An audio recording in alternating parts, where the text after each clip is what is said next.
हमारे सभी मित्रों को नमस्कार। स्वागत है हमारे YouTube चैनल पर।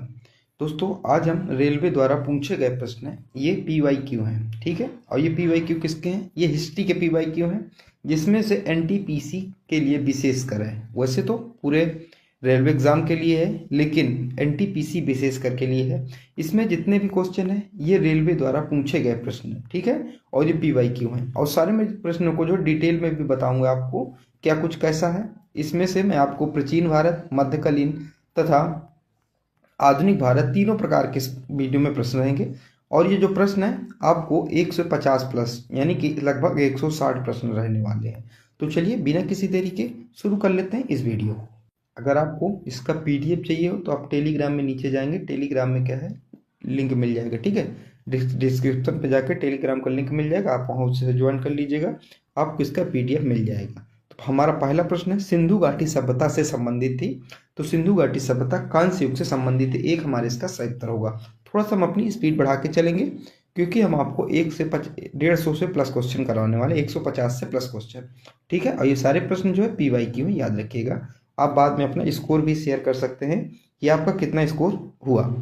तो दूसरा प्रश्न है, हड़प्पा सभ्यता लगभग 2500 ईसा पूर्व में फली फूली थी, जिसे आज हम कहते हैं, जिसे आज हम किसके क्या कहते हैं, तो पश्चिमी भारत और पाकिस्तान कहा जाता है। तो दूसरा इसका सही उत्तर होगा। देखिए, इसका मतलब ये है कि जैसे हमारे क्या है, एक इंडिया है, ठीक है। और इंडिया में भी ये देखिए, ये उत्तर दक्षिण, ये क्या होता है, पूरब है, ये पश्चिम है। उसमें से कह रहा है पश्चिमी भारत, ठीक है। यानी कि इधर, यानी कि पश्चिमी भारत और पाकिस्तान, इधर ही पाकिस्तान है, इधर ही पश्चिमी भारत है। तो इधर क्या है, फली फूली सभ्यता थी। अगला है, सिंधु घाटी सभ्यता एक है। तो सिंधु घाटी सभ्यता एक कैसी सभ्यता है? तो सिंधु घाटी सभ्यता एक कांस्य युगीन सभ्यता है। 4 हमारा यहाँ से इसका सही उत्तर हो जाएगा। अगला है, पत्थर की बनी नृत्य करते हुए पुरुष की मूर्ति नटराज किस स्थान पर पाई गई है? तो नटराज मूर्ति पत्थर से बनी हुई ये मोहनजोदाड़ो में पाई गई है। सी इसका सही उत्तर हो जाएगा। क्या हो उसका इसका सही उत्तर, सॉरी याद माफ कीजिएगा, इसका सही उत्तर होगा चौथा नंबर, यानी कि हड़प्पा इसका सही उत्तर होगा, ठीक है। 4 इसका सही उत्तर होगा। अगला है, धौलावीरा एक पुरातात्विक स्थल किस समय अवधि से संबंधित है? तो किस समय अवधि से संबंधित है? तो सिंधु घाटी सभ्यता की समय अवधि से संबंधित है। सी इसका सही उत्तर हो जाएगा। अगला है, निम्नलिखित में से कौन सा स्थल सिंधु घाटी सभ्यता का हिस्सा नहीं है? तो क्यों कौन सा स्थल है जो सिंधु घाटी सभ्यता का स्थल नहीं है? तो ये उरुक, क्या उरुक जो है सिंधु घाटी सभ्यता का स्थल नहीं है। बाकी हड़प्पा है, मोहनजोदाड़ो है और लोथल है। तो यहाँ से सही उत्तर दूसरा हो जाएगा हमारा। अगला है, निम्नलिखित में से कौन सा पशु हड़प्पा सभ्यता की मोहरों पर अक्सर देखा जाता था? तो कौन सा पशु था जो हड़प्पा सभ्यता की जो मोहर थी उसमें अधिकतर देखा जाता था? तो बैल था। क्या बैल? दूसरा इसका हमारा सही उत्तर हो जाएगा। अगला है, सिंधु घाटी सभ्यता में खोजा गया पहला स्थल। तो सिंधु घाटी सभ्यता में जो खोजा गया पहला स्थल था हड़प्पा था, और हड़प्पा की खोज 1921 में की गई थी। किसके द्वारा की गई थी ये आपको बताना है, किसके द्वारा की गई थी? हड़प्पा की खोज 1921 में की गई थी, ठीक है। और 1922 में जो है मोहनजोदड़ो की खोज की गई थी। अगला है, सिंधु घाटी सभ्यता की सबसे महत्वपूर्ण विशेषता थी। तो सिंधु घाटी सभ्यता की सबसे महत्वपूर्ण विशेषता कौन सी थी? तो सिंधु घाटी सभ्यता की सबसे महत्वपूर्ण विशेषता थी सी नंबर, ईंटों से बनी इमारतें। क्या? ईंटों से बनी इमारतें। अगला प्रश्न है हमारा, हड़प्पा सभ्यता का कौन सा शहर विशेष रूप से मन का निर्माण, संग कटाई, धातुकार, मोहर निर्माण और बाट निर्माण सहित शिल्प उत्पादन के लिए समर्पित था? तो कौन सा स्थान था? उसका सही उत्तर होगा ऑप्शन नंबर सी, चनहूदड़ो। उसका सॉरी 4 चनहूदड़ो। अगला है, निम्नलिखित में से किस स्थान का नाम ऋग्वेद में केवल एक बार दिया गया है? तो किस स्थान का नाम ऋग्वेद में केवल एक बार दिया गया है ये आपको बताना है। ये दिया गया है गंगा। कौन सी नदी है जिसका नाम एक बार ऋग्वेद में दिया गया? वो गंगा नदी है। और सर्वाधिक बार सिंधु नदी का नाम दिया गया है। अगला है, उपनिषद में निम्न में से किस महिला विद्वान का उल्लेख किया गया है?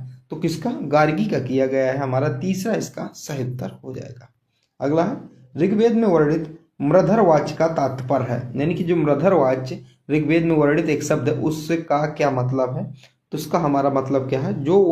वह जो बलि नहीं देता उसे मृधरवाच ऋग्वेद में कहा गया है। तो दूसरा हमारे इसका सही उत्तर हो जाएगा। अगला है, निम्नलिखित में से कौन सा कथन गलत है? तो इसमें से कौन सा कथन जो है गलत है? तो हमारा इसका सही उत्तर होगा तीसरा, ऋग्वेद को पाठ करने और सुनने के बजाय पढ़ा जाता था। तो ये कथन हमारा क्या है? गलत है, ठीक है। अगला है, निम्नलिखित में से किस वेद को गीतों की पुस्तक, मंत्रों का वेद या गीतों का योग भी कहा जाता है? तो किसको कहा जाता है? ये सामवेद को कहा जाता है। किसको? सामवेद को। यानी कि जो सामवेद में है संगीत के बारे में बताया गया है, इसलिए इसे गीतों की पुस्तक, मंत्रों का वेद या फिर गीतों का योग भी कहा गया है। अगला है, ऋग्वेद में 1028 सूक्त हैं जिन्हें 10 पुस्तकों में व्यवस्थित किया गया है।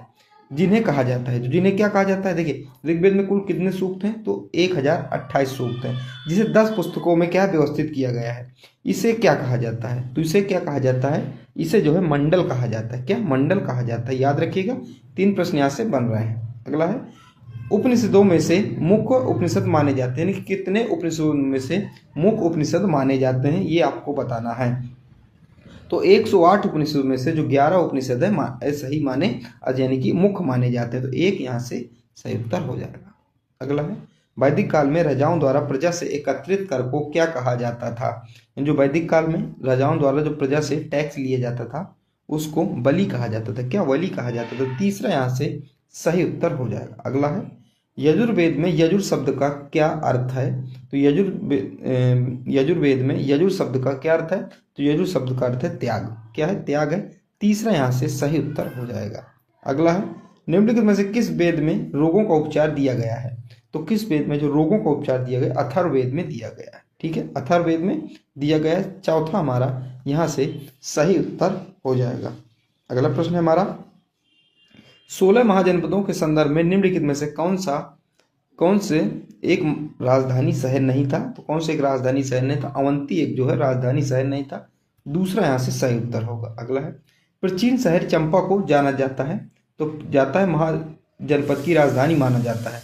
तो प्राचीन शहर, तो इसका सही उत्तर अंग होगा। क्या होगा? अंग होगा यहाँ से। तीसरा इसका सही उत्तर होगा। अगला है, सत्यमेव जयते का अर्थ क्या है? देखिए पूछा गया प्रश्न था सत्यमेव जयते का अर्थ क्या है? तो ट्रुथ एलोन या ट्रायम्फ, यानी कि ट्रुथ एलोन ट्रायम्फ, ए इसका सही उत्तर हो जाएगा। यानी कि इसका सी, यानी कि इस तरह देखा जाए तो तीसरा यहाँ से सही उत्तर हो जाएगा। अगला है, गंगा और सोन जैसी नदियां प्राचीन भारत में महाजनपद से होकर बहती थी। तो किस महाजनपद से होकर बहती थी? गंगा और सोन जैसी नदियां मुख्य रूप से किन महाजनपद से होकर बहती थी?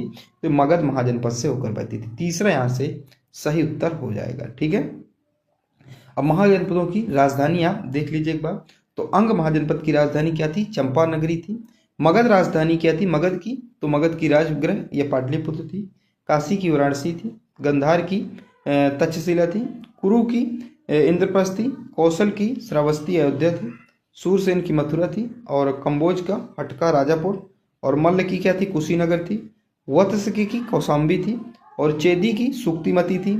और मत्स्य का विराटनगर। पंचाल की कंपिल्य थी। और वजी का क्या था? वैशाली, विदेह या मिथिला थी। तो ये कुछ प्रकार से मुख्य कुछ राजधानियां थी, जैसे कि अवंती की क्या थी? उज्जैन थी। और अस्मक की क्या थी? पोटली थी। तो इस कुछ प्रकार से 16 महाजनपदों की क्या थी? राजधानियां मैंने आपको बता दी। अगला है, महाजनपदों के राजाओं ने किलों का निर्माण करवाया क्योंकि यह प्रदान करते थे। तो ये सुरक्षा प्रदान करते थे, इसलिए इन्होंने किलों का निर्माण करवाया था, घेराबंदी का निर्माण करवाया था। अगला है, ऋग्वेद में ऐसे मंत्र जिनमें अप्रमाणित व लिखित भजन शामिल है वो कितने हैं? तो वो कितने ऐसे हैं? वो 1028 हैं, यानी कि 1028। दूसरा यहाँ से सही उत्तर हो जाएगा। अगला है, निम्नलिखित में से कौन सा वेद जादुई अनुष्ठानों और तंत्र मंत्र के बारे में बताता है?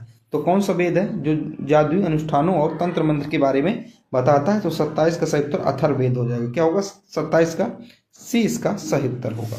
अगला है, निम्नलिखित में से किस वेद को गीतों की पुस्तक, मंत्रों का वेद या गीतों का योग भी कहा जाता है? तो किस पुस्तक को कहा जाता है? तो इसका हमारा सही उत्तर होगा सामवेद। किसको? सामवेद इसका सही उत्तर हो जाएगा। अगला है, विशिष्ट दैत्य दर्शन के संस्थापक कौन थे? तो विशिष्ट दैत्य दर्शन के संस्थापक थे वो निम्नलिखित में से कौन थे? तो इसका हमारा सही उत्तर होगा रामानुजाचार्य। तीसरा यहाँ से सही उत्तर हो जाएगा। अगला है, निम्नलिखित में से कौन 16 महाजनपदों में से एक नहीं है? तो कामरूप। बाकी कौशल, अंग और कुरु थे, तो कामरूप नहीं था। तो 4 हमारा यहाँ से सही उत्तर होगा। अगला है, निम्नलिखित में से कौन भगवान बुद्ध के 4 आर्य सत्यों में से नहीं है?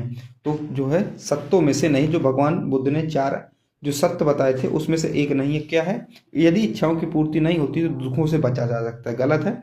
यदि कि इच्छाओं की पूर्ति नहीं होती तो दुख और हमारे पास आते हैं, ना कि दुखों से बचा जा सकता है। तीसरा इसका सही उत्तर होगा। अगला प्रश्न है हमारा, रानी माया देवी ने किस पेड़ के नीचे गौतम बुद्ध को जन्म दिया था? तो रानी माया देवी ने साल के पेड़ के नीचे जो है गौतम बुद्ध को जन्म दिया था। चौथा हमारा इसका सही उत्तर हो जाएगा। अगला है बौद्ध धर्म में त्रिरत्न का क्या अर्थ है। तो जो बौद्ध धर्म है उसमें त्रिरत्न का क्या अर्थ है, तो इसका हमारा सही उत्तर क्या होगा, सही उत्तर इसका हो जाएगा बुद्ध धम्म या धम्म और संघ। तो बुद्ध धम्म और संघ, तो त्रिरत्न का ये संबंध है, बुद्ध धम्म और संघ। तो दो यहाँ से हमारा एकदम सही उत्तर हो जाएगा। अगला प्रश्न है हमारा, अगला प्रश्न क्या कह रहा है, द्वितीय बौद्ध संगीति द्वारा वैशाली में आयोजित की गई थी। जो सेकंड बौद्ध संगीति थी किसके द्वारा वैशाली में आयोजित की गई थी, तो ये काला शोक के द्वारा जो है वैशाली में आयोजित की गई थी।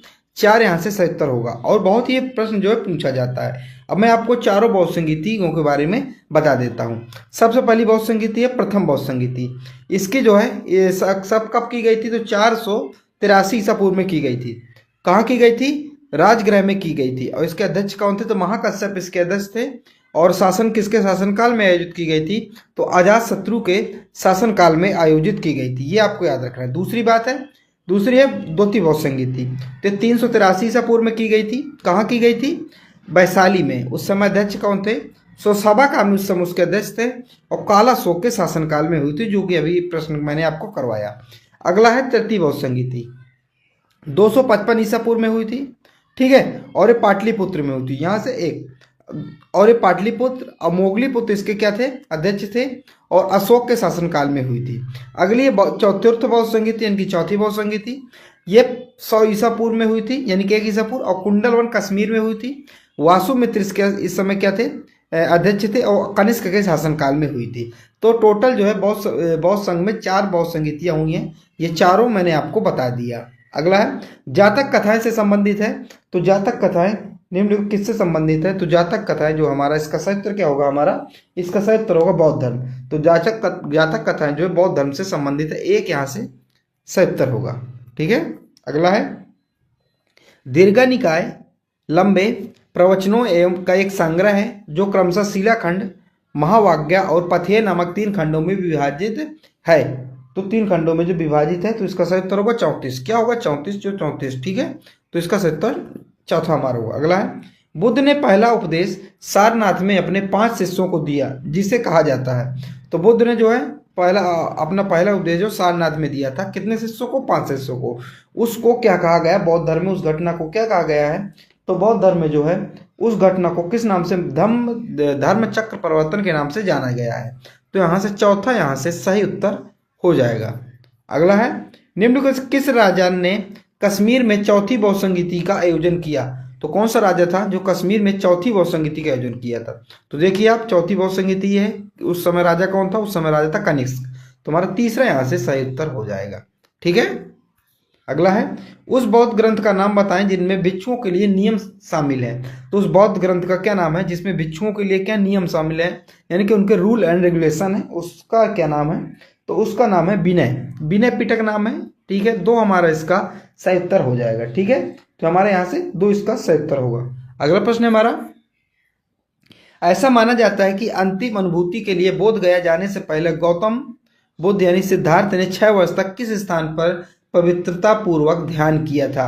तो किस स्थान पर पवित्रता पूर्वक उन्होंने ध्यान किया था, तो उस स्थान का नाम है प्रागबोधि। क्या नाम है, प्रागबोधि।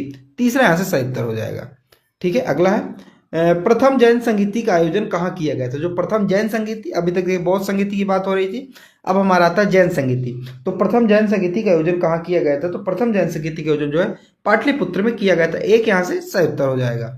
अगला है, अब देखिए, अब जैन धर्म के बारे में कुछ महत्वपूर्ण बातें आपको विशेष रूप से कुछ 2-3 चीजें याद रखनी जैन धर्म में। पहला, अगर आपसे पूछे कि जैन धर्म के संस्थापक कौन था, तो अगर आपसे मात्र संस्थापक पूछे तो आपको ऋषभदेव बताना है, ऋषभदेव, ठीक है, ऋषभनाथ या ऋषभदेव।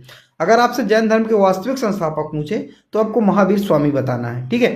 तो वहीं पर कुछ एडिशनल इंफॉर्मेशन है। ऋषभनाथ जैन धर्म के प्रथम तीर्थंकर थे।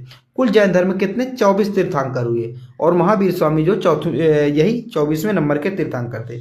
और अजितनाथ दूसरे तीर्थंकर थे, और सुमित्रनाथ जो है 5वें तीर्थंकर थे। अभिनानंद चौथे जैन तीर्थंकर थे, ठीक है। और 23वें नंबर के पार्श्वनाथ थे, और 24वें नंबर के खुद जो है जैन तीर्थंकर कौन थे, महावीर स्वामी थे।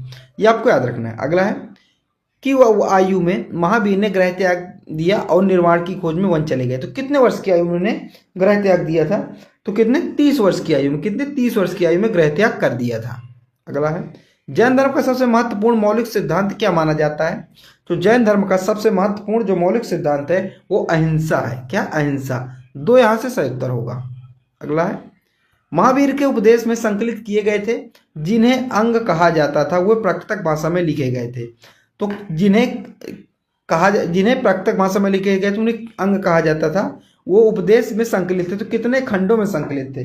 तो ये खंड कितने थे? तो 12 खंडों में संकलित थे। 4 यहाँ से क्या सही उत्तर होगा। अगला है, चंद्रगुप्त मौर्य के शासनकाल के करीब दक्षिण बिहार में एक भयानक अकाल पड़ा था और उनके शिष्य कर्नाटक में श्रवणबेलगोला चले गए थे।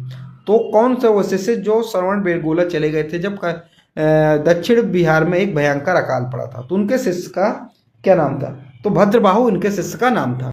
क्या नाम था? उनके जो शिष्य का नाम था भद्रबाहु। ठीक है, तो यहां से हमारा तीसरा यहाँ से सही उत्तर क्या होगा? तीसरा यहाँ से सही उत्तर हो जाएगा। अगला प्रश्न है हमारा, महावीर स्वामी को जिन के नाम से जाना जाने लगा, जिन का अर्थ क्या है? तो जिन का अर्थ क्या होता है ये आपको बताना है। तो जिन का अर्थ होता है विजेता। क्या होता है? विजेता होता है। 1 यहाँ से सही उत्तर हो जाएगा। अगला प्रश्न है, वर्धमान महावीर के संबंध में क्या सही नहीं है? तो वर्धमान महावीर के संबंध में ऐसा कौन सा कथन है 4 कथनों में से जो सही नहीं है? तो कौन सा कथन है? तो ये कथन है तीसरा, उन्होंने अपने जीवन काल में विवाह नहीं किया। ये कथन गलत है। उन्होंने अपने जीवन काल में क्या विवाह किया था? उनकी एक पुत्री भी थी, उनका दामाद भी था जिनका नाम जामली था, जो पहले शिष्य बने थे जैन धर्म के। तो वो थे उनकी एक पुत्री भी थी। ठीक है, मैं भी आपको आगे बताऊंगा। अगला है, प्रथम तीर्थंकर ऋषभनाथ और अपने अंतिम तीर्थंकर महावीर के प्रतीक क्रमशः क्या थे? तो प्रथम तीर्थंकर और 24वें तीर्थंकर जो महावीर स्वामी थे इनके प्रतीक चिन्ह क्रमशः क्या थे? तो अगर बात करें ऋषभनाथ का प्रतीक चिन्ह क्या था? तो ऋषभ था। और जैन धर्म के बाद उनकी बात करें, महावीर स्वामी की बात करें तो उनका सिंह था। तो ये आपको प्रतीक चिन्ह याद रखना। चौथा यहाँ से सही उत्तर हो जाएगा। अगला प्रश्न है, जैन धर्म के बारे में निम्नलिखित में से कौन सा कथन सही है? तो जैन धर्म के बारे में कौन सा कथन सही है ये आपको बताना है। इसका हमारा देखिए पढ़ते हैं ऑप्शन। तो पहला कह रहा है जैन शब्द की उत्पत्ति जिन शब्द से हुई जिसका अर्थ होता है विजेता, ये बिल्कुल सही है। दूसरा है वर्धमान महावीर जैनियों के पढ़ते तीर्थंकर थे, ये दूसरा गलत है। ये 24वें नंबर के तीर्थंकर मैंने बताया। तो केवल 1 सही है हमारा, यहाँ से 1 यहाँ से सही उत्तर हो जाएगा। अगला है, महावीर की पुत्री प्रियदर्शनी का विवाह किसके साथ हुआ था? देखिए महावीर की पुत्री थी जिनका नाम था प्रियदर्शनी, इनका विवाह जामली के साथ हुआ था। किनके साथ? जामली के साथ हुआ था। तीसरा यहाँ से सही उत्तर हो जाएगा। अगला है, किस मौर्य शासक को यूनानियों द्वारा अमित्रघात कहा जाता था? तो किसको अमित्रघात कहा जाता था? तो बिंदुसार। किसको? बिंदुसार। तीसरा यहाँ से सही उत्तर हो जाएगा। अगला है, कौन सा साहित्य स्रोत यह बताता है कि चंद्रगुप्त मौर्य ने नंदों को उखाड़ फेंकने यानी कि पराजय के लिए चड़क की सहायता प्राप्त की? तो कौन सा साक्ष्य है जो बताता है? तो मुद्रा राक्षस। क्या? मुद्रा राक्षस। मुद्रा राक्षस किसने लिखी थी? ये विशाखदत्त ने लिखा था। ठीक है, आपको याद रखना है।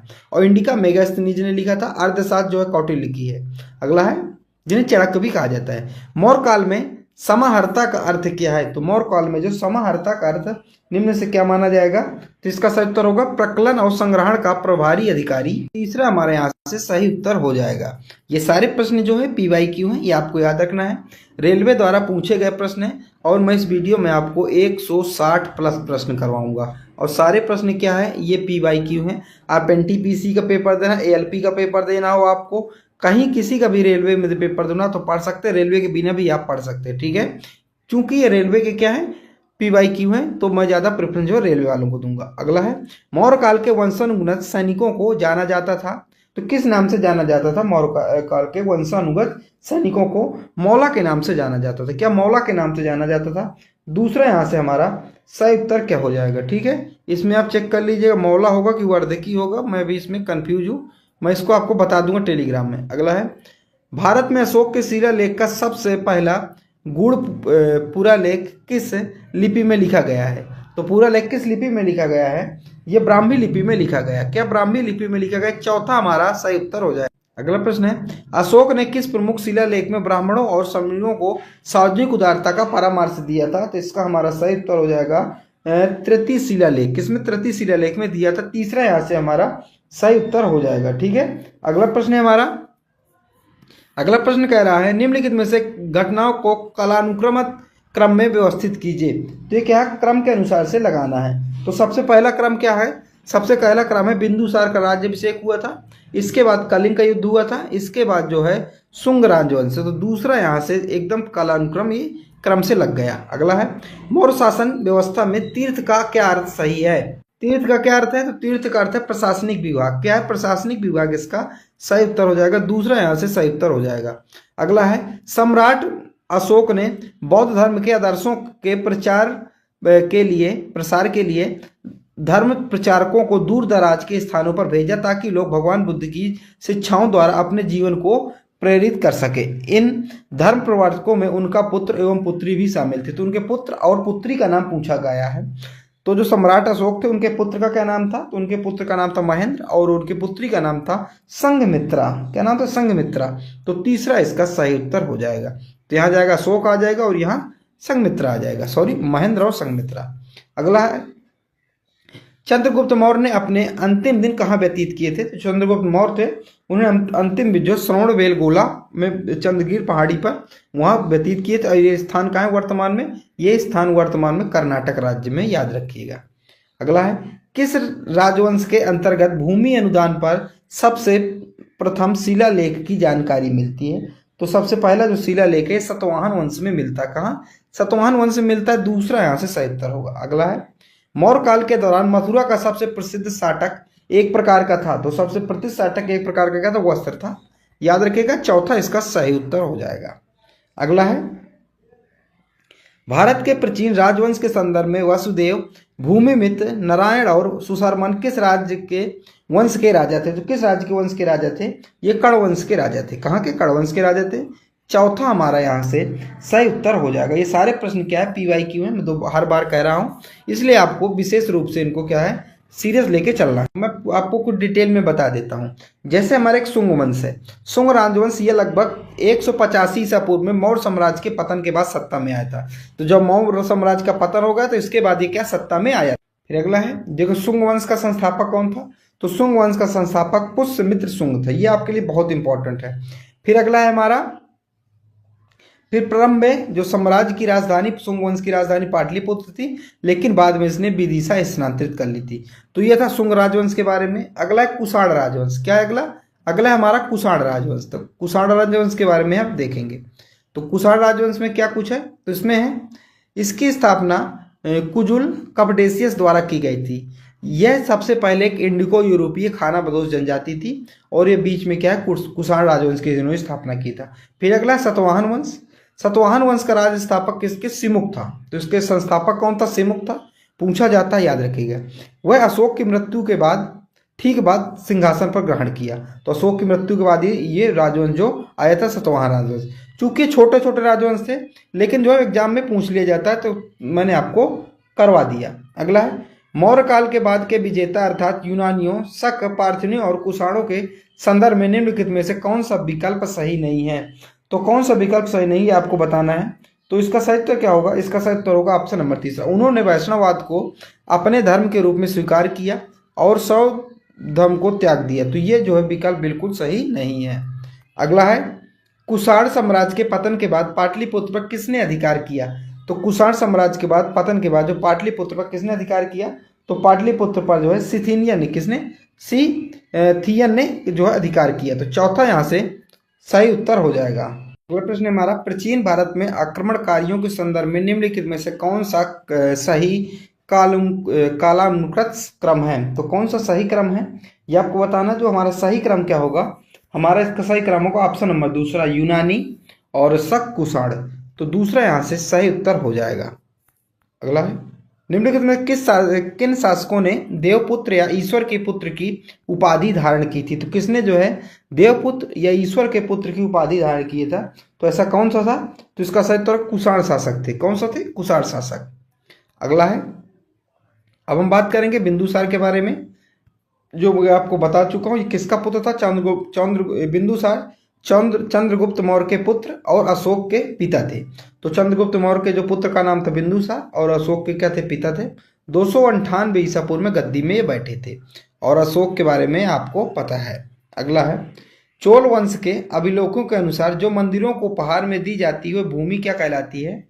तो चोल वंश के अनुसार जो मंदिरों को उपहार में भूमि दी जाती थी ट्रस्ट में, उसको क्या कहा जाता था? तो उसको क्या कहा जाता था? तो उसको निम्न में से जो तिरुनामट्टू कन्नी, तो दूसरा यहाँ से इसको कहा जाता था। ठीक है, दूसरा अगला है अमेचर शब्द का वर्णन संगम काल के दौरान निम्न में से किसके रूप में किया गया है? तो अमेचर शब्द का उपयोग किसके रूप में किया? मंत्रियों को उपयोग में किया गया। एक यहाँ से सही उत्तर हो जाएगा। अगला है निम्नलिखित में से कौन संगम के 5 महाकाव्यों से संबंधित नहीं है? तो संगम के 5 जो महाकाव्यों में से कौन सा एक जो है जो संबंधित नहीं है, ये आपको क्या है बताना है। तो 4 इसका सही उत्तर क्या हो जाएगा? क्या होगा? 4 इसका सही उत्तर हो जाएगा। थुरुमुत्रु गत्रपदई, यानी कि इसका चौथा ये 5 में से संबंधित नहीं। अगला प्रश्न हमारा शिल्पाधिकारम एक तमिल महाकाव्य है जिसे द्वारा लिखा गया था। जिसे किसके द्वारा लिखा गया था? तो जिसे जो है इसका हमारा सही उत्तर होगा इंग्लो आदिगल। किसके द्वारा? इंग्लो आदिगल के द्वारा लिखा गया था। 4 यहाँ से हमारा सही उत्तर हो जाएगा।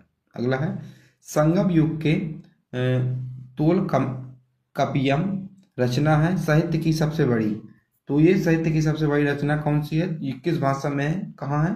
तो इसका हमारा सही उत्तर होगा तमिल। किसमें? तमिल। तो एक यहाँ से सही उत्तर हो जाएगा। अगला है प्राचीन भारत में संगम क्या था? तो प्राचीन भारत में जो संगम था वो किसको कहा जाता था? जो तमिल कवियों का संघ या मंडल था उसे संगम कहा जाता था। ठीक है, तो याद रखिएगा संगम किसे कहा जाता था? तमिल कवियों का संघ, उनका ग्रुप, उन्हीं को संगम कहा जाता था। ठीक है, अगला है दक्षिण भारत में कितने संगम आयोजित किए गए थे? तो दक्षिण भारत में कितने संगम आयोजित किए गए थे? तो 3 संगम जो है आयोजित किए गए थे, याद रखिएगा। अगला है संगम साहित्य की रचना किस शास्त्रीय भाषा में हुई थी? तो संगम साहित्य की रचना तमिल शास्त्रीय भाषा में हुई थी। 4 यहाँ से इसका सही उत्तर होगा। अगला है निम्नलिखित शासकों में से कौन संगम काल का चेरा राज्य से संबंधित नहीं था? तो चेरा राज्य से संबंधित नहीं था, तो नेडियन। कौन सा? नेडियन जो है चेरा राज्य से संबंधित नहीं था। एक यहाँ से हमारा एकदम सही उत्तर हो जाएगा। अगला प्रश्न हमारा निम्नलिखित में से किस शहर में संगम सभाओं का आयोजन हुआ था? तो निम्न में से किन सभाओं में संगम सभाओं का आयोजन हुआ था? तो मदुरै में हुआ था। कहाँ? मदुरै में हुआ था। 4 यहाँ से सही उत्तर होगा। अगला है भारत के इतिहास में के संदर्भ में राजुक शब्दों का प्रयोग निम्नलिखित में किसके लिए किया जाता है? तो राजुक शब्दों का प्रयोग किसके लिए? तो राजस्व अधिकारी के लिए किया जाता था। किसके लिए? राजस्व अधिकारी। 4 यहाँ से सही उत्तर होगा। अगला है नालंदा विश्वविद्यालय की स्थापना 5वीं शताब्दी में के द्वारा की गई। किसके द्वारा की गई थी नालंदा विश्वविद्यालय की स्थापना? जब कब की गई थी? 5वीं शताब्दी में। किसके द्वारा की गई थी? तो ये जो है कुमारगुप्त के द्वारा की गई थी। किसके द्वारा? कुमारगुप्त के द्वारा। तीसरा यहाँ से हमारा सही उत्तर हो जाएगा। ठीक है, अगला प्रश्न है हमारा समुद्रगुप्त की माता निम्न में से किस गढ़ से संबंधित थी? तो समुद्रगुप्त की जो माता था किस गढ़ से संबंधित थी? तो लिच्छवी वंश से संबंधित थी। ठीक है, तो याद रखिएगा 2 यहाँ से हमारा सही उत्तर होगा। अगला है समुद्रगुप्त की इलाहाबाद प्रस्तुति की रचना किसने की थी? तो इसकी जो रचना है किनके द्वारा की गई थी? तो हरिशेन के द्वारा की गई थी। 4 यहाँ से सही उत्तर हो जाएगा। अगला है गुप्त काल के प्रथम कुलिक शब्द का क्या अर्थ है? तो जो गुप्त काल के प्रथम कुलिक, ये पार्टिकुलर जो शब्द है इसका क्या अर्थ है ये बताना है। तो इसका अर्थ क्या है? चौथा मुख्य शिल्पकार इसका अर्थ है। क्या होगा? मुख्य शिल्पकार। तो 4 यहाँ से सही उत्तर होगा। अगला है निम्नलिखित में से कौन चंद्रगुप्त द्वितीय के 9 रत्नों में से एक है? तो कौन था जो चंद्रगुप्त के 9 जो रत्न थे उनमें से एक है? तो बराह मिहिर। क्या है? बराह मिहिर। 4 सही उत्तर हो जाएगा। अगला है गुप्त काल में ब्राह्मणों को जो भूमि दान में दी जाती थी उसे क्या कहते थे? जो गुप्त काल में ब्राह्मणों को जो भूमि दान में दी जाती थी उन्हें अग्रहार कहा जाता था। क्या? अग्रहार कहा जाता था, याद रखिएगा। अगला है गुप्त के सोने और चांदी के सिक्के मुद्राओं में के सिक्कों पर आधारित थे? तो किसके सिक्कों पर आधारित थे ये आपको बताना है। तो हमारा यहाँ से सही उत्तर क्या होगा? रोमन और किस पर आधारित थे? रोमन और कुषाणों पर। किस पर? रोमन और कुषाणों पर। 4 यहाँ से सही उत्तर हो जाएगा इसका। अगला प्रश्न है हमारा विक्रमादित्य की प्रसिद्ध किस प्रसिद्ध गुप्त शासक का दूसरा नाम था? तो विक्रमादित्य जी किस प्रसिद्ध गुप्त शासक का दूसरा नाम था? ये किसका था? तो चंद्रगुप्त सेकंड। किसका? चंद्रगुप्त सेकंड दूसरा इसका हमारा चौथा इसका हमारा सही उत्तर हो जाएगा। अगला है स्कंदगुप्त ने 5 प्रकार के स्वर्ण सिक्के जारी किए थे, निम्नलिखित में से कौन सा उनमें से एक प्रकार नहीं है? तो कौन सा एक प्रकार नहीं है उनमें से, ये आपको क्या है बताना है। तो हमारे यहाँ से इसका सही उत्तर क्या हो जाएगा? तो एक प्रकार नहीं, इसमें बैल या वृषभ का प्रकार 4 यहाँ से सही उत्तर होगा। अगला है निम्नलिखित में से कौन हर्षवर्धन के शासनकाल में भारत आया था? तो हर्षवर्धन के शासनकाल में कौन सा है जो ये जो यात्री था जो आया था, भारत आया था? ह्वेंसांग। कौन आया था?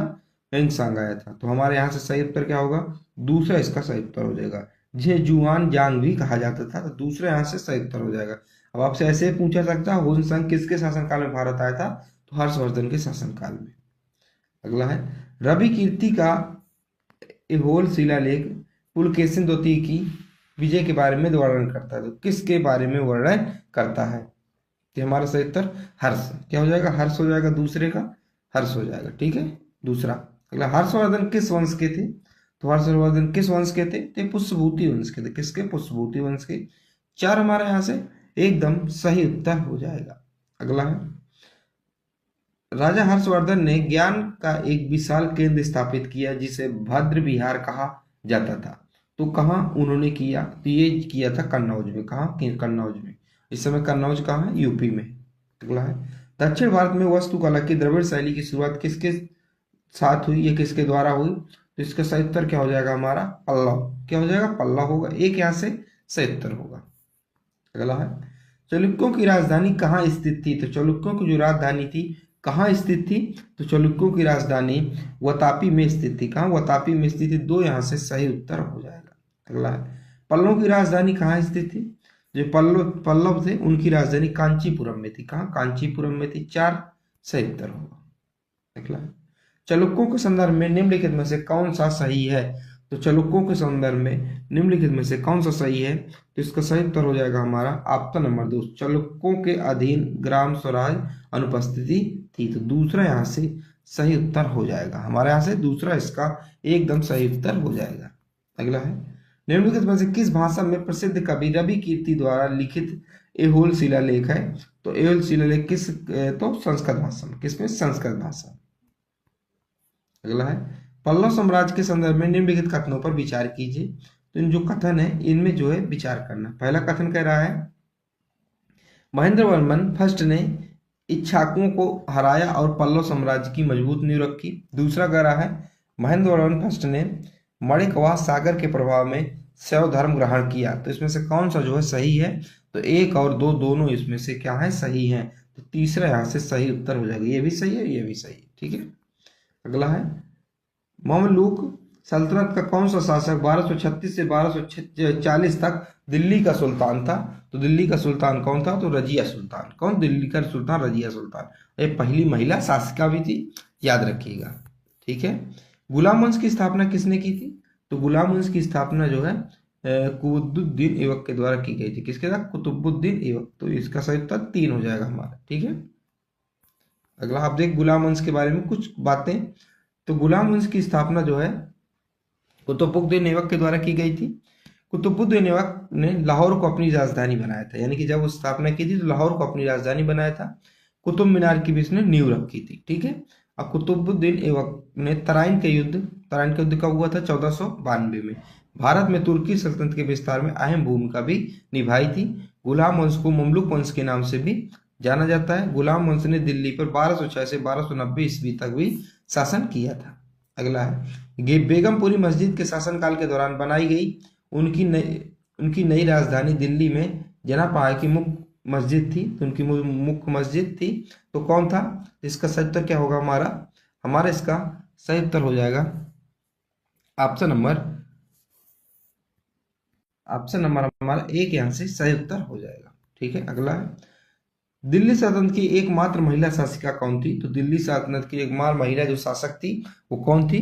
तो थी रजिया सुल्तान। कौन थी? Razia Sultan. Option number C इसका हमारा सही उत्तर हो जाएगा। और यहाँ से बात करें दूसरा हमारे यहाँ सही उत्तर हो जाएगा। ठीक है, रजिया सुल्तान, इनका जो कार्यकाल था 1236 से 1240 तक इनका जो कार्यकाल था, याद रखिएगा। ठीक है, ये किनकी बेटी थी?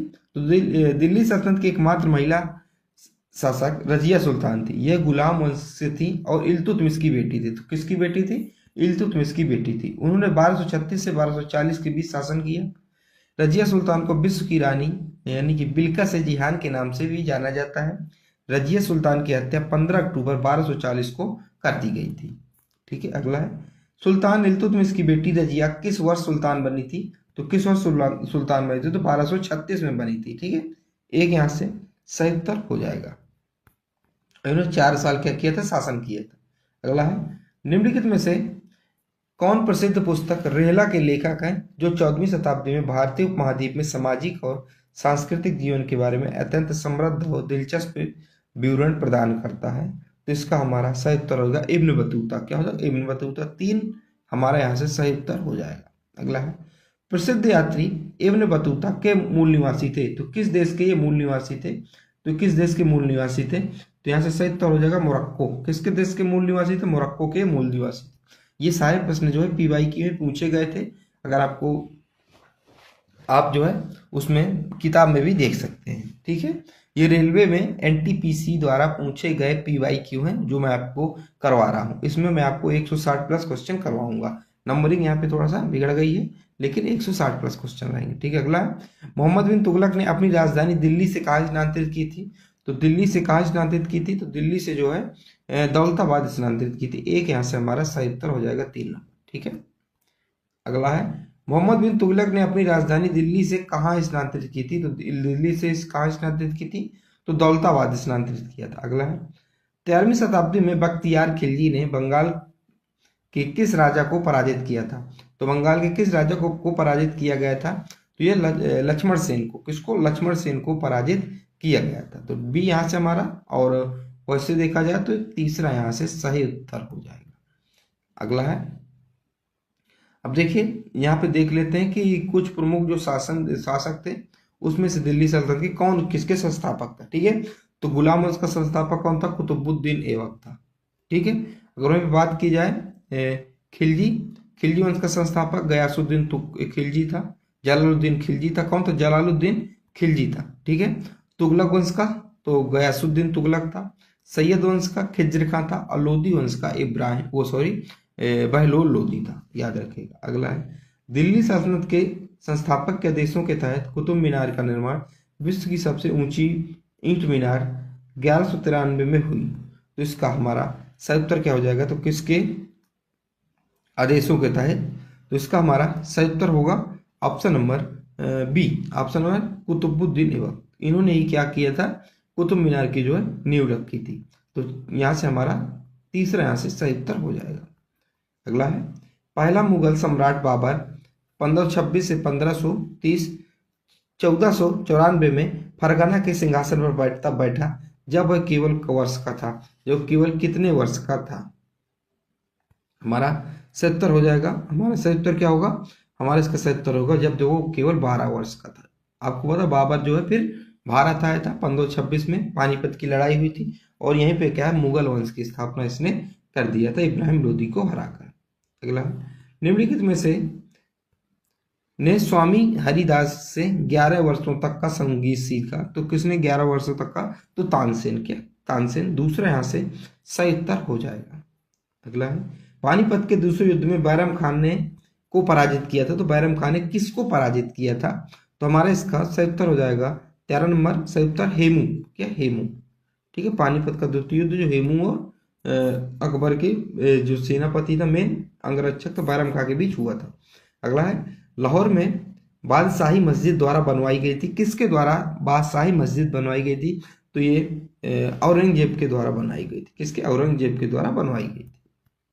अगला है निम्नलिखित में से कौन सा मुगल भारत के इतिहास के लिए परामर्श योग्य कृति नहीं है? तो कौन सा जो भारत के लिए परामर्श योग्य कृति नहीं है? तो शाहनामा। क्या? शाहनामा। ठीक है, तो एक यहाँ से सही उत्तर होगा। अगला, अकबर कब सम्राट बना था? तो अकबर जब है कब कब सम्राट बना था? तो ये 1556 में बना था। कब 1556 में बना था? जब हुमायूं की जो है सीढ़ियों से लुढ़ककर जो है मृत्यु हो गई थी पुस्तकालय की। अगला है, शाहजहां की बेटी ने कई राजधानी जहानाबाद, दिल्ली की स्थापत्य परियोजनाओं में भाग लिया था। तो उनकी बेटी का क्या नाम था? तो जो उनकी बेटी थी, शाहजहां की बेटी थी, उनका नाम जहां आरा था। क्या? जहां आरा था। तो तीसरा यहां से सही उत्तर हो जाएगा। अगला है, नादिर शाह ने कब भारत पर आक्रमण किया और दिल्ली को लूटा था? तो नादिर शाह ने कब भारत पर आक्रमण किया? तो 1739 पे भारत पर आक्रमण किया था और दिल्ली को लूटा था। एक यहां से सही उत्तर होगा। अगला है, पानीपत का द्वितीय युद्ध अकबर और हेमू के बीच किस वर्ष हुआ था? तो अकबर और हेमू के बीच 1556 में हुआ था, ये आपको पता है। ठीक है, द्वितीय युद्ध 1556 में, प्रथम युद्ध 1526 में। अगला है, भारत का तीसरा मुगल बादशाह था। तो भारत का जो तीसरा मुगल बादशाह कौन था? तो भारत का जो तीसरा मुगल बादशाह अकबर था। सबसे पहले बाबर आया, सबसे पहले बाबर आया, ठीक है, फिर इसके बाद आया हुमायूं, फिर इसके बाद आया अकबर। ठीक है। अगला है, अकबरनामा को कितने किताबों में विभाजित किया गया है? तो अकबरनामा जो पुस्तक है उसको कितने भागों में विभाजित करके देखा जाता है? तो 3 भागों में विभाजित करके देखा जाता है। अगला है, संस्कृत भाषा में कल्हड़ की राजतरंगी में उन राजाओं के इतिहास को शामिल किया गया है जिन्होंने इस पर शासन किया था। लेकिन जिन्होंने कहाँ शासन? कश्मीर पे शासन किया था। ये क्वेश्चन कई प्रकार से पूछा जाता है, बहुत इंपॉर्टेंट क्वेश्चन है। ये क्वेश्चन ऐसे भी पूछा जाता है कि कश्मीर का वर्णन निम्नलिखित किस किताब में देखने को मिलता है? तो राजतरंगी में देखने को मिलता है। और राजतरंगी नामक पुस्तक किसने लिखी थी? तो इन्होंने कल्हड़ ने लिखी थी। अगला है, वर्ष 1856 में अवध के विलय के बाद नवाब मस्जिद अली शाह को गद्दी से हटाकर में निर्वासित कर दिया गया था। तो कहाँ उन्हें हटा के जो है भगा दिया गया, निर्वासित कर दिया गया? तो कलकत्ता। 4 यहाँ से सही उत्तर हो जाएगा। ठीक है। अगला है, 1680 में छत्रपति शिवाजी के पुत्र अपने भाई राजा राम के विरुद्ध उत्तराधिकारी के युद्ध में विजय प्राप्त करने के बाद सिंहासन पर बैठे थे। तो उनके अपने पुत्र, शिवाजी के पुत्र का क्या नाम था? जो उनको हटा के जो अब भाई राजा राम के विरुद्ध उत्तराधिकारी युद्ध में विजय प्राप्त करने के बाद सिंहासन पर बैठे थे, तो उनका सही संभाजी। क्या? संभाजी, छत्रपति संभाजी। तीसरा यहां से सही उत्तर हो जाएगा। अगला है, मक्का मस्जिद हैदराबाद किसके द्वारा पूरा किया गया? तो मक्का मस्जिद हैदराबाद किसके द्वारा पूरा किया गया? तो इसका हमारा सही उत्तर होगा औरंगजेब के द्वारा। 4 यहां से सही उत्तर हो जाएगा। अब यहाँ पे कुछ मिस्टेक पॉइंट है, मैं मिस्टेक पॉइंट आपको बता देता हूँ। देखिए, सीधा सीधा लिखा है, मोहम्मद कुली तुबुक शाह ने 1614 में औरंगजेब द्वारा जो 1693 में पूरा किया गया मक्का मस्जिद के निर्माण की शुरुआत की थी। तो मक्का मस्जिद के निर्माण की शुरुआत किसके द्वारा? मोहम्मद कुली कुतुब शाह के द्वारा, जो 1614 में की गई थी। इसकी जो पूर्ति है औरंगजेब के द्वारा इसका निर्माण को पूरा किया गया था। ठीक है। ऐसा कहा जाता है कि मक्का सऊदी अरब से लाई गई ईंटों से, कमीशन की ईंटों से बनाई गई थी। अगला यहीं पर देखिए मिस्टेक पॉइंट क्या है। अगर प्रश्न पूछे कि मक्का मस्जिद का निर्माण किसने शुरू किया, तो मोहम्मद कुली कुतुब शाह को बताना है। और जबकि प्रश्न पूछे कि ये मक्का मस्जिद किसने बनाई, तो औरंगजेब उसका उत्तर होगा। आपको पता होने तो मैं आपको कंफर्म हो गया हो, यानी कि जो मक्का मस्जिद की शुरुआत मोहम्मद कुली शाह ने किया था। ठीक है। और पूरा निर्माण जो है औरंगजेब ने करवाया था। सीधा सा इतना ही है बात। ठीक है। अगला है, महमूद खिलजी ने हराकर चित्तौड़गढ़ में विजय स्तंभ बनवाया था। तो किसने जो है महमूद खिलजी को हराकर चित्तौड़ में विजय स्तंभ बनवाया था? तो कौन था? तो इसका सही उत्तर होगा राणा कुंभा। कौन थे? राणा कुंभा। तो राणा कुंभा ने क्या है, ये महमूद खिलजी को हरा दिया था और चित्तौड़ में विजय स्तंभ बनवाया था, जो कि आज भी है। अगला है, खालसा पंथ की स्थापना कौन से गुरु ने की थी? तो जो खालसा पंथ की स्थापना है किस गुरु ने किया था? तो श्री गुरु गोविंद सिंह ने किया था। कितने? श्री गुरु गोविंद सिंह ने किया था। चौथा हमारा सही उत्तर होगा। अगला है, कृष्णदेव राय वंश से संबंधित थे। तो कृष्णदेव राय किस वंश से संबंधित थे?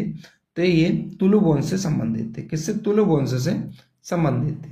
अगला है, गुलनाबाद लड़ाई का नेतृत्व महमूद होतकी ने किया और 6 वर्षों में लड़ी। तो इसका हमारा सही उत्तर होगा, इसका होगा 1722। इसका हमारा सही उत्तर हो जाएगा। अगला है, दिल्ली में जंतर मंतर महाराजा द्वारा बनवाया गया था। तो किसके द्वारा जंतर मंतर जो महल है किस महाराजा के द्वारा बनवाया गया था? तो उनके द्वारा, किनके द्वारा, द्वितीय, जयपुर के जयसिंह द्वितीय के द्वारा बनवाया गया था। दूसरा यहाँ से सही उत्तर होगा। ठीक है, अगला है महायान शब्द किस वर्ष से संबंधित है? तो महायान वर्ष किस धर्म से संबंधित है? तो महायान वो जो शब्द है ये बुद्ध धर्म से संबंधित है। दूसरा यहाँ से सही उत्तर हो जाएगा। अगला है भगवान गोमतेश्वर की मूर्ति कहाँ है? तो जो भगवान गोमतेश्वर की मूर्ति है निम्नलिखित में से कहाँ है? श्रवणबेलगोला में है और वर्तमान में श्रवणबेलगोला कर्नाटक में है। तो गोमतेश्वर प्रतिमा से जुड़ी कुछ खास बातें, इस मूर्ति का निर्माण चबुंद राय ने करवाया था। यह मूर्ति जैन धर्म के सिद्धांतों शांति, अहिंसा, संसारिक मामलों का त्याग और सादा जीवन का प्रतीक है। यह हर 12 साल में महास्तभिषेक उत्सव मनाया जाता है। अगला है निम्न में से कौन पाल साम्राज्य का संस्थापक था? तो पाल साम्राज्य का संस्थापक कौन था? तो पाल साम्राज्य का संस्थापक गोपाल था। दूसरा यहाँ से सही उत्तर हो जाएगा। ठीक है, अगला है पाल साम्राज्य के संस्थापक राजा गोपाल थे। उन्होंने 750 ईसा पूर्व में पाल समाज की स्थापना की थी। तो कब? 750 ईसा पूर्व में पाल वंश की स्थापना की थी। ठीक है, और पाल साम्राज्य की राजधानी मुंगेर थी। क्या थी? मुंगेर थी। पाल साम्राज्य भारतीय उपमहाद्वीप में उत्तर शास्त्री काल के दौरान एक शाही शक्ति थी। पाल साम्राज्य बौद्ध धर्म के संरक्षण के लिए जाना जाता था। अगला है हड़प्पा सभ्यता के शहरों को इसके स्वरूप में रखा गया था। तो किसके स्वरूप में रखा गया था? हड़प्पा सभ्यता के शहरों को। तो हमारा इसका सही उत्तर हो जाएगा आयताकार ग्रिड। किसमें? आयताकार ग्रिड में रखा गया था। दो यहाँ से सही उत्तर हो जाएगा। अगला प्राचीन हड़प्पा शहर लोथल किस राज्य में स्थित है? तो प्राचीन हड़प्पा शहर लोथल किस राज्य में स्थित है? गुजरात में स्थित है। देखिए, सबसे पहले मैं आपको प्राचीन भारत का इतिहास कराया, इसके बाद मॉडर्न में आया, अब फिर प्राचीन में। ठीक है, अभी इसके बाद फिर आप हम आधुनिक भी पढ़ने वाले हैं। अगला है निम्नलिखित में से किस वेद को ब्रह्म वेद के नाम भी से जाना जाता है? तो ब्रह्म वेद के नाम से किस वेद को जाना जाता है? तो हमारा इसका सही उत्तर होगा अथर्ववेद को ब्रह्म वेद के नाम से भी जाना जाता है। एक यहाँ से सही उत्तर होगा। अथर्ववेद के बारे में कुछ बातें देखिए, अथर्ववेद को अथर्ववेद भी कहा जाता है। अथर्व एक ब्राह्मण कुल के ऋषि थे जिन्होंने इस वेद के मंत्रों को ग्रहण किया था।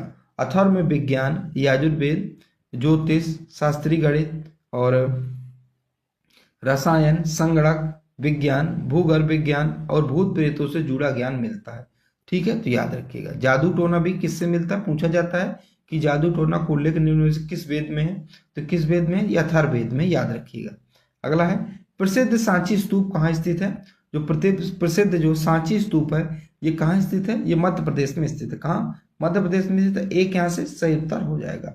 देखिए, सांची भारत के मध्य प्रदेश राज्य के रायसेन जिले में बेतवा नदी के तट पर एक स्थित एक छोटा सा गांव है।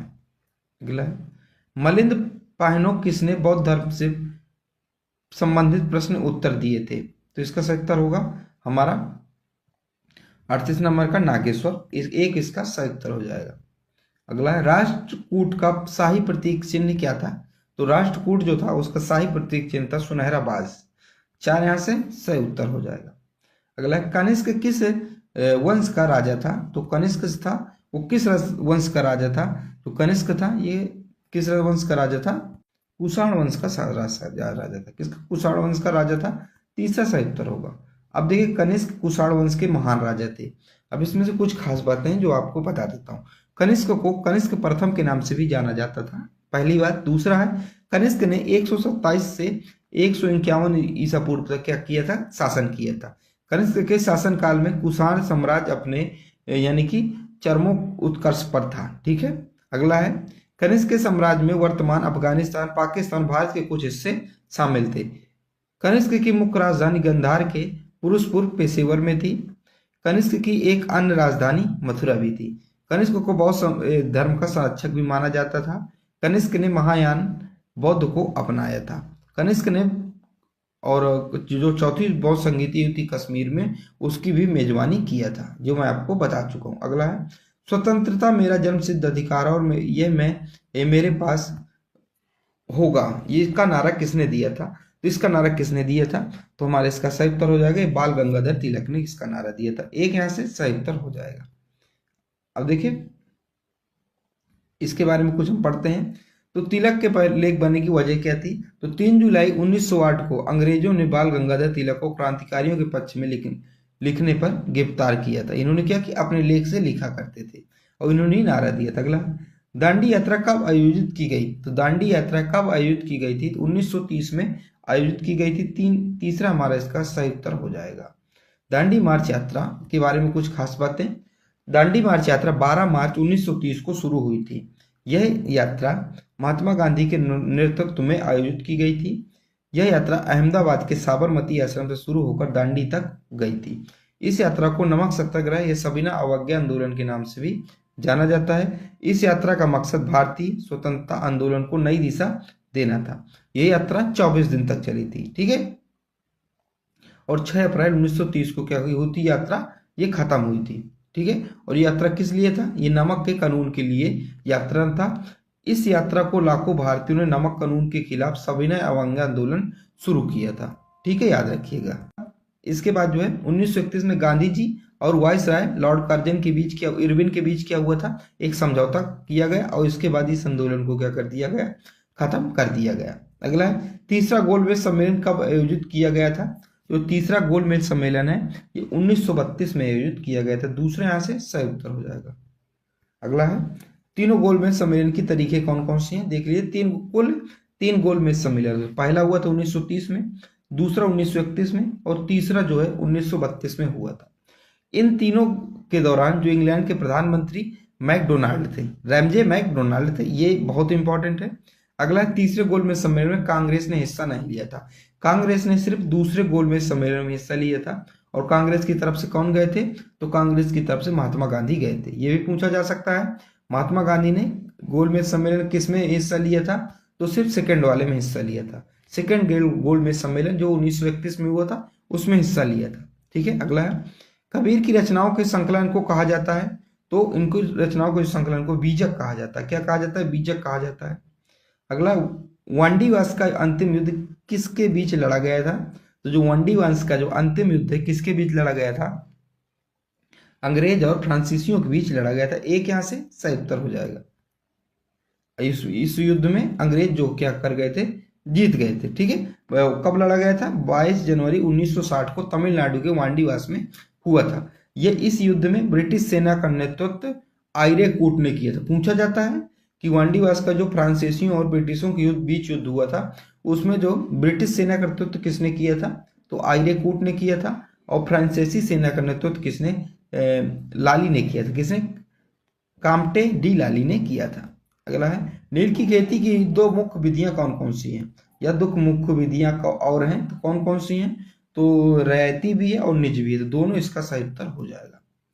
अगला, उत्तर प्रदेश में एका आंदोलन के नेता कौन थे? तो एका आंदोलन के नेता कौन थे उत्तर प्रदेश में? ये मदारी पासी थे। कौन थे? मदारी पासी थे। 3 यहाँ से एकदम सही उत्तर हो जाएगा। अगला है, सिलसिला शब्द निम्न में से किस से संबंधित है? तो सिलसिला शब्द है निम्न में से किससे संबंधित है? ये सूफी संप्रदाय से संबंधित है। किससे? सूफी संप्रदाय से संबंधित। एक यहाँ से हमारा सही उत्तर हो जाएगा। अगला है, प्रसिद्ध अगरतला आंदोलन ते भाग किस प्रांत में हुआ था? तो किस प्रांत में हुआ था? ये बंगाल प्रांत में हुआ था। दूसरा यहाँ से सही उत्तर हो जाएगा। अगला है, विनोबा भावे द्वारा भूदान ग्राम आंदोलन किस नाम से शुरू हुआ था? तो किस नाम से शुरू किया गया था? तो ये किस नाम से? ये रक्तहीन क्रांति के नाम से शुरू किया गया था। किससे? रक्तहीन क्रांति के नाम से। यानी कि एक ऐसी क्रांति थी जिसमें रक्त के में नहीं था। जो आचार्य विनोबा भावे थे, इनमें जो जिनके पास, देखिए अब तो क्या हो गया, हमारा देश जब आजाद हो गया इसके बाद लोगों के पास जमीन नहीं थी। जमींदारों के पास ज्यादा जमीन थी और कुछ लोगों के पास एक भी जमीन नहीं थी। तो ये जो आचार्य विनोबा भावे थे, इन्होंने एक अपनी टीम बनाई, एक गांव जाते थे और लोगों को जागरूक करते थे, उनसे रिक्वेस्ट करते थे, निवेदन करते थे कि आप जो है जमीन लोगों को दे दीजिए अगर आपके पास इतनी। सबसे पहले इसके आंदोलन की शुरुआत कहाँ से हुई थी? तो शुरुआत जो है अप्रैल 1951 में तेलंगाना के पोचमपल्ली गांव से हुआ था। ठीक है, अगला है, पानीपत की तीसरी लड़ाई में मराठों को हराया। तो मराठों को किसने हराया? तो मराठों को किसने हराया था? तो जो मराठों को हराया था अहमद शाह अब्दाली ने। किसने? अहमद शाह अब्दाली ने हराया था। ये युद्ध कब हुआ था? तो यह युद्ध 14 जनवरी 1761 को हुआ था। अगला है, निम्नलिखित में से किस भाषा समूह से दक्षिण भारतीय भाषाएं संबंधित हैं। तो किससे संबंधित हैं? तो हमारा सही उत्तर द्रविड़ से संबंधित है। एक यहां से हमारा सही उत्तर हो जाएगा। अगला है, इनमें से किसने अपने हमलों में अन्य मंदिरों के 17 बार सोमनाथ मंदिर को और लूटा और नष्ट किया था? तो किसने ऐसा किया था? तो किया था महमूद गजनबी ने। किसने? महमूद गजनबी ने किया था। दूसरा यहां से सही उत्तर हो जाएगा। अगला प्रश्न है हमारा, प्रसिद्ध किताब किताब उल हिंद की रचना किसने की? तो किताब उल हिंद की रचना जो है किसने किया था? तो अल बेरूनी ने किया था। किसने? अल बेरूनी ने किया था। एक यहां से सही उत्तर हो जाएगा। किताब उल हिंद की, जिसे तरीक उल हिंद के नाम से भी जाना जाता है, 11वीं शताब्दी की शुरुआत में जो है लिखी गई थी। ये पुस्तक बहुत इंपॉर्टेंट है, याद रखिएगा। अगला है, घोड़ों को दागने की प्रथा निम्न में से किसके द्वारा शुरू की गई थी? जो घोड़े थे उनको दागने की प्रथा अलाउद्दीन खिलजी के द्वारा शुरू की गई थी। 4 इसका सही उत्तर हो जाएगा। अब घोड़ों में ऐसे निशान दिए जाते थे। अब देखिए, यानी कि घोड़ों को ऐसे दागा जाता था, ये घोड़े की जैसे स्किन पीछे, तो उसमें ऐसे कुछ चिन्ह दे दिए जाते थे। ठीक है, ऐसे चिन्ह दे दिए जाते थे। तो यही कहा रहा था घोड़ा दागने की प्रथा किसके द्वारा शुरू की गई थी? तो ये जो है आपको पता, अलाउद्दीन खिलजी के समय ये घोड़ा दागने की प्रथा शुरू की गई थी। बाद में जो क्या प्रचलित भी काफी हुई थी। अगला है, निम्न में से कौन सा स्मारक शाहजहां द्वारा नहीं बनवाया गया था? तो कौन सा स्मारक जो शाहजहां द्वारा नहीं बनवाया गया था? तो इसका हमारा सही उत्तर होगा पंचमहल। पंचमहल जो शाहजहां द्वारा नहीं बनवाया गया था। इसे हवा टावर के नाम से भी जाना जाता है। जो पंचमहल है इसे हवादार टावर के नाम से भी जाना जाता है। ये इसका दूसरा नाम है। और कहाँ बना है? तो फतेहपुर सीकरी महल मुगल सम्राट अकबर द्वारा बनवाया गया था। और कब बनवाया गया था? तो 1571 से 1585 के बीच ये बनवाया गया था। ठीक है, याद रखिएगा। अगला है, दिल्ली के प्रसिद्ध शासक फरीद को किस नाम से जाना जाता था?